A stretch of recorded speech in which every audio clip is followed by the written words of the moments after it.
তরমুজের ঠান্ডা ঠান্ডা আইসক্রিম এই গরমে আপনার মন তো শান্তি করবে, সাথে ব্রেনটাকেও শান্তি করে দিবে। শরীর আর কলিজা তো বাদই দিলাম, কারণ এই ঠান্ডা ঠান্ডা কুলফি খেয়ে কলিজা সহ একদম শরীর বরফের মতো ঠান্ডা হয়ে যাবে। তো এই জন্য আমি তরমুজ নিয়েছি। এই তো অর্ধেকটা তরমুজ ছিল আর অর্ধেকটা খাওয়া হয়ে গেছে। প্রচন্ড এই গরমে যখন বাচ্চারা স্কুল থেকে চলে আসে তখন কিন্তু তারা প্রচুর ঠান্ডা কিছু খুঁজে, কারণ বাহিরে যে পরিমাণ গরম আর বাড়িতে এসে একটু ঠান্ডা হওয়ার জন্য এরকম খাবার, ঠান্ডা ঠান্ডা খাবার প্রতিদিন কিন্তু তারা দোকানের জিনিসপত্র কিনে কিনে খায়, এই ঠান্ডা নিয়ে আসে, আইসক্রিম নিয়ে আসে। তো আজকে চিন্তা করলাম বাসায় যখন তরমুজ আছে সেই জন্য স্বাস্থ্যসম্মতভাবে বানিয়ে দিই, আমার টাকাও সাশ্রয় হবে। সাথে সাথে বাহিরের কেমিক্যাল যুক্ত আইসক্রিম না খেয়ে আমি বাসায় একদম নির্ভেজাল ফ্রেশ একদম তরতাজা জিনিস দিয়ে, ফল দিয়ে আমি বানিয়ে দিচ্ছি আমার নিজের হাতে।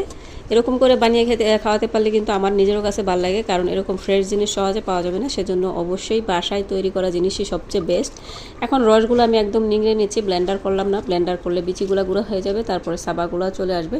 সেজন্য আমি চিপে নিয়েছি একটা জালি ব্যাগে করে। তারপরে দিয়ে দিচ্ছি গুঁড়া দুধ 2 চামচ, বড় চামচের 2 চামচ, সাথে একটু বিট লবণ দিলাম আর 2 চামচ পরিমাণ চিনি দিলাম।